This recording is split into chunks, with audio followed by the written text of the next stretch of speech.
Bismillah, alhamdulillah, wassalatu wassalamu ala rasulillah sallallahu alayhi wa sallam, amma ba'd, assalamu alaikum wa rahmatullahi wa barakatuh. Donc bienvenue à toutes et à tous. Désolé pour ces petits contretemps de micro. La seconde conférence était censée débuter à 14h30, donc on est dans les temps, Inch'Allah. Donc après avoir vu les droits d'Allah tabaraka wa ta'ala, le deuxième droit en ordre d'importance, c'est le droit du prophète sallallahu alayhi wa sallam. Et on va essayer d'aborder de façon concise les droits les plus importants de notre bien-aimé prophète alayhi salatu wa sallam. Le premier droit du prophète envers nous, c'est de croire en lui. C'est-à-dire de croire qu'il est véritablement l'envoyé et le messager d'Allah alayhi salatu wa sallam, le dernier des prophètes, suivant en cela une longue lignée des prophètes avant lui, que nous aimons et respectons tous et nous respectons de tout notre cœur. Que ce soit Jésus, Moïse, Joseph, David, Abraham, Noé, Salomon, Job, ou en arabe, Isa, Moussa, Youssouf, Daoud, Ibrahim, Nuh, Suleyman, Ayyub, alayhimus salatu wassalam. Allah Azza wa Jalla nous dit dans le Coran, Ya ayyuhalladhina amanu taqullaha wa aminu bi rasulih. Ô vous qui avez cru, craignez Allah et croyez en son messager. Donc ça c'est la première chose. On doit croire en lui, croire que c'est l'envoyé d'Allah tabaraka wa ta'ala. Et cela implique quoi? Cela implique de connaître sa vie, son attitude, son comportement, ses miracles, ses traits de caractère. Comment je peux savoir si c'est l'envoyé d'Allah subhanahu wa ta'ala si je ne connais pas sa vie, si je ne sais pas quel est son message, si je ne connais pas ses enseignements, si je ne sais pas à quoi il a invité les gens? Comment je peux savoir si c'est l'envoyé d'Allah tabaraka wa ta'ala? Donc le musulman se doit, et le non-musulman aussi, se doit de savoir qui est Mohammed alayhi salatu wassalam. Et en lisant des ouvrages, des livres, en lisant sa biographie, on peut voir que le prophète sallallahu alayhi wa sallam, comme je vous l'ai dit, il est dans une longue lignée, c'est pas le premier des prophètes, c'est même le dernier. Donc avant lui, il y a des prophètes et il a exactement le même message que les prophètes qui ont été envoyés avant lui. Et c'est ce qui permet justement de savoir que c'est véritablement un messager. Parce que même si les législations diffèrent, le message originel, le message de base, il est le même. Que vous prenez Moïse, Moussa alayhi salam, ou Isa, ou Ibrahim, Abraham, ils ont tous le même message. Donc ça c'est le premier droit, de croire en lui, al-iman bihi. Deuxièmement, c'est de l'aimer sincèrement. Et ce n'est pas un simple amour, mais c'est l'amour le plus fort que tu puisses éprouver pour un être humain. Plus fort encore que l'amour que tu as pour ta propre personne. Même plus fort que l'amour que tu as pour tes parents. Il y a un hadith dans lequel il est dit Kunna ma'an nabi sallallahu alayhi wa sallam wa huwa akhidhun biyadi Umar ibn al-Khattab radiyallahu anhu. Qala lahu Umar ya Rasulallah la anta ahabbu ilayya min kulli shay illa min nafsi. Omar, il s'adresse au prophète sallallahu alayhi wa sallam et lui dit ô messager d'Allah, il veut lui témoigner de son amour. Il lui dit ô messager d'Allah, je jure par Allah que tu es l'être que j'aime le plus au monde, en dehors de moi bien sûr. Alors le prophète sallallahu alayhi wa sallam, il lui montre que c'est pas suffisant. Il lui dit la walladhi nafsi biyadi, par celui qui tient mon âme entre ses mains, hatta akuna ahabba ilayka min nafsik, jusqu'à ce que je sois plus aimé de ta propre personne. C'est-à-dire tu n'auras pas la foi complète jusqu'à ce que tu m'aimes plus que ta propre personne. Et plus tard, Omar lui dira, فقال له عمر فإنه الآن والله لا أنت أحب إلي من نفسي فقال النبي صلى الله عليه وسلم الآن يا عمر. Omar lui dit alors maintenant, ça y est, j'ai compris, je t'aime plus que moi-même. Alors le prophète sallallahu alayhi wa sallam lui répondit maintenant ô Omar, c'est-à-dire maintenant ta foi elle est complète. Et les compagnons radiyallahu anhum, quand on analyse et on lit les hadiths et les athars qui nous parlent de leur vie, de leur manière de se comporter, d'interagir avec le prophète sallallahu alayhi wa sallam, on voit qu'ils avaient non seulement un amour très important, très fort pour le prophète sallallahu alayhi wa sallam, mais aussi beaucoup de respect. Beaucoup de considération à l'endroit du prophète sallallahu alayhi wa sallam. Car l'aimer, c'est une conséquence de l'amour que l'on porte pour notre Seigneur. Ibn al-Qayyim, il nous dit, et ça c'est important de faire le lien entre le droit d'Allah, le droit du prophète. Pourquoi on aime le prophète? Parce que c'est Allah qui lui a donné ce rang. C'est Allah qui l'a mis à ce rang. Et donc aimer le prophète, c'est ce qui découle de l'amour d'Allah. Si tu aimes Allah, tu dois aimer ceux qu'Allah il aime. Et ceux qu'Allah il aime le plus parmi ses créatures, ce sont ses prophètes et ses messagers. Parce qu'Allah Azza wa Jalla, il les a choisis. Parmi toute la création, il les a choisis pour porter ce message divin. Ibn al-Qayyim nous dit, sa communauté l'aime, en parlant du prophète sallallahu alayhi wa sallam, sa communauté l'aime car Allah l'aime. Elle le respecte grandement et le vénère, car Allah l'a vénéré. C'est donc un amour pour Allah et qui fait partie des engagements de l'amour d'Allah. Et on va donner des exemples, parce qu'avec les exemples, c'est toujours plus parlant de l'amour et du respect des compagnons. Amr ibn al-As, par exemple. Vous connaissez Amr ibn al-As? Amr ibn al-As, c'est un Qurayshite, c'est un Ansar, il est de la Mecque, il est de Médine. Il est d'où, Amr ibn al-As? Est-ce que vous connaissez? Hein? C'est un Qurayshite, exactement, c'est de la Mecque. Est-ce que ça fait partie des gens qui se sont convertis rapidement ou plutôt tardivement? Tardivement. Il ne s'est pas converti tout de suite, il s'est converti longtemps après. Amr ibn al-As, il est connu parce qu'il est très intelligent. D'ailleurs, c'est souvent lui qu'on envoyait pour... Voilà, c'est lui, exactement, barakallahu fik. C'est lui que les Quraysh, ils ont envoyé en Abyssinie quand les musulmans ils ont émigré là-bas pour parler au Négus, au roi abyssin, pour leur dire, ces gens-là, il faut que tu les renvoies chez nous. Parce qu'il est intelligent, il est perspicace, il parle bien. Amr ibn al-As, il va se convertir assez tardivement. Et il va dire, écoutez ce qu'il dit. C'est un hadith rapporté par l'imam Muslim. Il dit, il n'y avait personne que je détestais plus que le prophète. Avant d'être musulman, c'est la personne que je détestais le plus au monde. Puis lorsque je me suis converti, il n'y avait personne de plus cher à mes yeux et de plus vénéré que lui.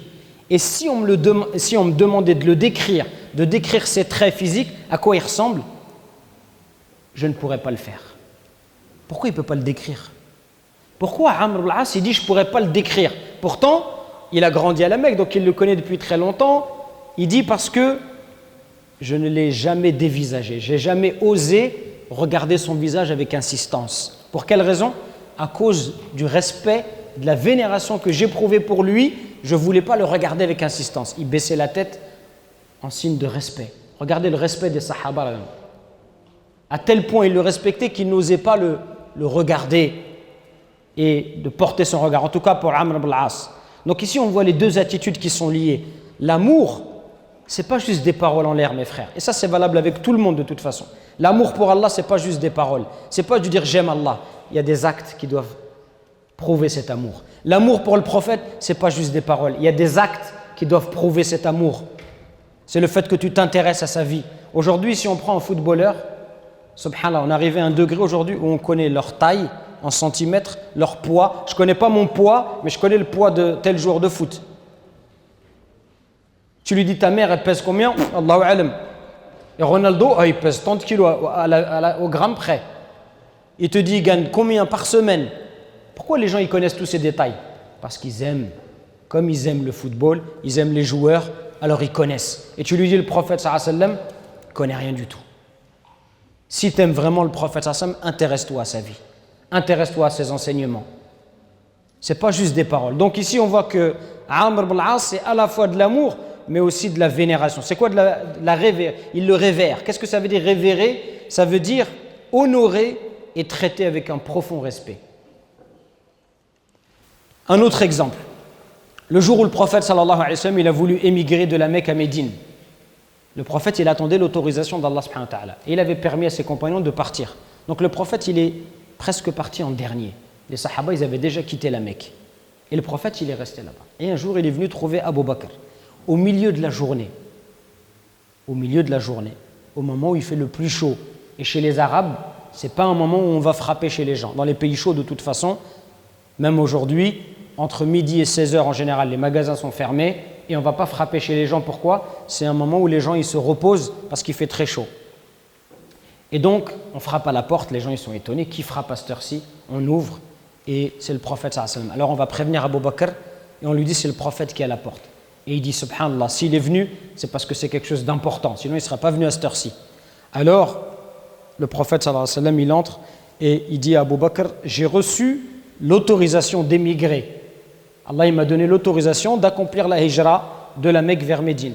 Alors Abu Bakr il demande, parce que lui, on ne l'a pas autorisé à partir. Il lui dit, est-ce que moi je vais t'accompagner? Et le prophète sallallahu alayhi wa sallam lui dit, oui, tu vas m'accompagner. Alors Abu Bakr il s'est mis à pleurer. Pourquoi il pleure Abu Bakr? Parce que c'est un honneur. Allah subhanahu wa ta'ala il a choisi pour accompagner son dernier prophète et messager pour faire cette émigration. Ce qui a fait dire à sa fille Aïcha radiyallahu anha, وَمَا كُنْتُ أَظُنُّ الْفَرَحَ يُوجِبُ الْبُكَاءَ بَعْدَ الَّذِي رَأَيْتُ مِنْ أَبِي radiyallahu anhu wa arda. Elle dit, je ne savais pas que la joie pouvait faire pleurer quelqu'un. Je ne savais pas que quelqu'un il pouvait pleurer de joie jusqu'à ce que je vois mon propre père pleurer radiyallahu anhu. Regardez ces exemples. C'est un amour, mes frères, qui est vivant. L'amour du prophète, ce n'est pas de la philosophie. C'est un amour qui est vivant, qui est palpable. Et même si aujourd'hui il n'est plus parmi nous, il est mort, cet amour, il reste vivant. Quand on entend parler du prophète, tu dois être en alerte. Tu dois être attentif. Ce n'est pas quelque chose pour lequel tu peux plaisanter, rigoler. C'est quelque chose de sacré. Il n'y a pas quelque chose d'une personne plus sacrée que le prophète sallallahu alayhi wa sallam. Un autre sahabi un jour, il va voir le prophète sallallahu alayhi wa sallam et lui dit, à chaque fois que je suis chez moi et que je pense à toi, je ne suis pas bien. Jusqu'à ce que je sorte, je vienne à la mosquée, je te rencontre. Et quand je te vois, eh ben, alhamdoulilah, je suis satisfait. Ça m'apaise. Mais il dit, je pense au jour dernier. Si je vais au paradis, forcément, je ne serai pas au degré, à ton degré. Forcément, le prophète, c'est lui qui sera le plus haut degré du paradis. Et forcément, les autres personnes qui vont entrer, si on fait partie des habitants du paradis, on demande à Allah, Allahumma ja'alna minhum, qu'Allah nous fasse de nous des gens du paradis, dites Amin. Forcément, on sera dans un rang inférieur au prophète sallallahu alayhi wa sallam. Et quand on est dans un rang inférieur, on ne peut pas monter au-dessus. Ceux du dessus, ils peuvent descendre, mais pas ceux d'en bas. Alors il dit, quand je pense au jour dernier, à ta place au paradis, et moi, si j'y vais à la mienne, alors je suis triste. Parce qu'il se dit quoi? Il se dit, moi, dans Dunya, dans la vie, je te vois, je t'ai vu, mais peut-être que là-haut, je ne pourrai plus te voir. Donc ça le rend triste. Et j'ai envie de dire, nous, aujourd'hui, on peut être encore plus triste que lui. Parce que lui, au moins, il a eu la chance de le voir. Nous, on ne l'a jamais vu. Depuis qu'on est petit, on entend parler, le prophète, sallallahu alayhi wa sallam, mais on ne l'a jamais vu. Donc nous, on mérite d'être encore plus triste que ce compagnon. Alors ça l'a perturbé. Il a interrogé le prophète sallallahu alayhi wa sallam. Alors Allah, il a révélé un verset. Allah Azza wa Jalla, il a révélé un verset spécifiquement pour cette question-là, pour la question de ce sahabi. Ce verset, il est valable pour lui, mais pour tous les gens après lui. Allah, dans ce verset, il dit « وَمَنْ يُطِعِ اللَّهَ وَالرَّسُولَ » Allah, il pose une condition. Quiconque obéit à Allah et au messager. Ça, c'est la condition. Et wallah, mes frères, ce n'est pas une condition facile à remplir. Quiconque obéit à Allah et au messager. Qu'est-ce qui se passe pour ces gens-là?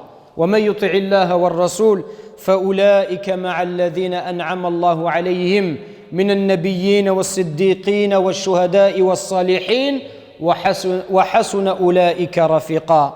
Allah Azza wa Jalla dit ceux-là, ils seront avec ceux qu'Allah a comblés de ses bienfaits. Ceux qui craignent, qui obéissent à Allah et au prophète, alors Allah il va les mettre en compagnie de ceux qu'Allah il a comblés de ses bienfaits. Qui sont ceux qu'Allah il a comblés de ses bienfaits? Les prophètes, les véridiques, les martyrs et les vertueux. Et quels compagnons que ceux-là! Quel bon compagnon que cela. Donc dans ce verset, Allah il nous dit qu'on aura la chance et l'opportunité d'être en compagnie de ces gens-là parce qu'on a obéi à Allah et au messager, même si on n'a pas atteint le rang de ces gens-là. On n'a pas atteint le rang peut-être des prophètes, mais on pourra être en leur compagnie. Donc ça c'est le deuxième droit, l'amour du prophète sallallahu alayhi wa sallam. Le troisième droit qui est, encore une fois, ça découle, on doit croire en lui, l'aimer et on doit lui obéir. Et son obéissance consiste avant tout à faire ce qu'il nous a ordonné et à délaisser ce qu'il nous a interdit. Et ça, c'est justement le sens de « Wa ashhadu anna Muhammadan Rasulullah » et j'atteste que Muhammad est le messager d'Allah. Ça veut dire que tu dois lui obéir. Ce qu'Allah il t'ordonne, tu le fais. Ce qu'il t'interdit, tu t'en écartes. Et c'est ce qu'Allah Azza wa Jal dit dans de nombreux versets du Coran. وَمَا أَرْسَلْنَا مِن رَّسُولٍ إِلَّا لِيُطَاعَ بِإِذْنِ اللَّهِ. Nous n'avons envoyé de messagers que pour qu'ils soient obéis par la permission d'Allah. وَمَن يُطِعِ الرَّسُولَ فَقَدْ أَطَاعَ اللَّهَ. Allah Azza wa Jal nous dit quiconque obéit aux messagers obéit certainement à Allah Azza wa Jal. وَأَطِيعُوا الرَّسُولَ لَعَلَّكُمْ تُرْحَمُونَ. Et obéissez aux messagers afin que vous ayez la miséricorde. وَمَا آتَاكُمُ الرَّسُولُ فَخُذُوهُ وَمَا نَهَاكُمْ عَنْهُ فَانْتَهُوا. Ce que le messager vous donne, prenez-le. Ce qu'il vous interdit, abstenez-vous-en. Et les versets sont très nombreux dans le Coran. Et le prophète sallallahu alayhi wa sallam nous dit كُلُّ أُمَّتِي يَدْخُلُونَ الْجَنَّةَ إِلَّا مَنْ أَبَى. Toute ma communauté elle entrera au paradis, sauf celui qui ne veut pas y entrer, sauf celui qui s'y refuse. Et les compagnons, ils ont posé la question. C'est bizarre. Qui ne veut pas aller au paradis? Ils ont dit, ya Rasulallah, qui refuse d'aller au paradis? Man ata'ani dakhala al-jannah. Celui qui m'obéit, il entrera au paradis. Wa man asani faqad aba. Quant à celui qui me désobéit, alors c'est lui qui aura refusé d'y entrer. Donc la désobéissance au prophète sallallahu alayhi wa sallam est une cause qui peut faire rentrer en enfer. Donc, troisième droit, c'est de lui obéir. Quatrième droit, c'est une conséquence de l'amour qu'on porte pour lui, de l'amour qu'on lui porte, c'est de prier sur lui. Et Allah subhanahu wa ta'ala, il nous informe, Jalla fi'ula, que lui et ses anges prient sur le prophète sallallahu alayhi wa sallam. Inna Allah wa malaikatahu yusalluna ala al-nabi, ya ayyuhalladhina amanu sallu alayhi wa sallimu taslima. Certes, Allah et ses anges prient sur le prophète. Ô vous qui croyez, priez sur lui et adressez-lui vos salutations. Qu'est-ce que ça veut dire la prière sur le prophète? Qu'est-ce que ça veut dire Allah y prie sur le prophète? Qu'est-ce que ça veut dire? Parce qu'il faut qu'on comprenne ce que ça signifie. Hein? Oui, mais ça veut dire quoi, l'explication? Non, moi je parle de l'explication de la prière sur le prophète sallallahu alayhi wa sallam. Quand on dit qu'Allah y prie sur le prophète, qu'est-ce que ça veut dire? Ça veut dire quoi? Tu as levé la main une fois, c'est pour toutes les réponses, c'est ça? C'est pas grave. On va laisser les autres. Alors, il fait l'éloge. Al-thana. Allah Azza wa Jal, ça veut dire qu'il fait l'éloge du prophète. Mettre en valeur, dire du bien, citer ses qualités, vanter ses mérites. Tout ça, c'est faire l'éloge. Ça veut dire qu'Allah, auprès de lui, a des anges. Et Allah tabaraka wa ta'ala, il va parler de son prophète en bien devant ses anges. Et c'est quoi la prière des anges? Les anges, ils font dua. Ils vont invoquer pour le prophète sallallahu alayhi wa sallam, comme il a dit le cheikh pour l'élever en degré. Ils vont invoquer en sa faveur. Et donc le prophète qui nous dit alayhi salatu wassalam que l'avare, al-bakhil, vous savez c'est quoi l'avare? Le radin. L'avare c'est qui? Man dhukirtu indahu falam yusalli alayhi. Celui qui entend le nom du prophète, mais jamais il prie sur lui. Tout le temps, il dit le prophète Mohammed, toute la journée, pas une seule fois, il dit sallallahu alayhi wa sallam. Ça, c'est le minimum que l'on doit faire, c'est ça. Si on l'aime, c'est de prier sur lui, alayhi salatu wa sallam, de dire sallallahu alayhi wa sallam. Et ça doit être un réflexe que chacun d'entre nous adopte. À chaque fois qu'on entend le prophète Mohammed, tout de suite, même si c'est doucement, sallallahu alayhi wa sallam. On ne doit pas rester là comme ça. Non, tout le temps. Ça doit être une habitude. Pourquoi? Parce que tu l'aimes tellement que tu es content de prier sur lui. C'est pas quelqu'un qui va dire dans la conférence, il a dit Mohammed 80 fois. Ça veut dire 80 fois, je vais dire sallallahu alayhi wa sallam. Mais oui, mais si tu l'aimes, c'est facile. Si tu l'aimes, c'est facile. Parce que c'est un plaisir de prier sur lui. Et de plus, le prophète sallallahu alayhi wa sallam, il nous a montré les mérites de cette prière. Quand tu pries sur lui une fois, Allah il prie sur toi 10 fois. Ça veut dire qu'à 10 reprises, Allah il va te mentionner auprès des anges. Et aussi le prophète sallallahu alayhi wa sallam, qu'est-ce qu'il nous dit Yawm al-Qiyamah? Que les gens les plus proches de lui, ce sont qui? Ceux qui priaient le plus sur lui. Donc plus tu pries sur le prophète sallallahu alayhi wa sallam, plus Yawm al-Qiyamah, tu seras à côté de lui. Donc ça c'est la prière sur lui, le quatrième droit. Le cinquième droit, c'est de ne pas exagérer à son encontre. Et c'est pour cette raison qu'Allah dans le Coran, à plusieurs reprises, il cite des versets pour nous rappeler que le prophète, sallallahu alayhi wa sallam, malgré son rang, il reste un être humain, avec les caractéristiques des êtres humains. Les êtres humains, ils tombent malades. Les êtres humains, ils sont parfois fatigués. Les êtres humains, parfois, ils réussissent, mais parfois, ils échouent dans leurs projets. Les êtres humains, ils ne savent pas de quoi demain sera fait. Et le prophète, il est comme nous. C'est un être humain. Personne ne connaît l'avenir en dehors d'Allah subhanahu wa ta'ala. Et donc Allah, il va lui dire dans le Coran, Qul, c'est-à-dire dis, quand on vous voyait dans le Coran, dis, ça veut dire ô Muhammad, dis-leur, c'est-à-dire dis à ton peuple. Qu'est-ce qu'Allah il demande au prophète alayhi salam de dire à son peuple? Qul la aqulu lakum indi khaza'inullah wa la a'lamu al-ghayb wa la aqulu lakum inni malak in attabi'u illa ma yuha ilay. Dis-leur, je ne vous dis pas que je détiens les trésors d'Allah, ni que je connais l'inconnaissable, et je ne vous dis pas non plus que je suis un ange.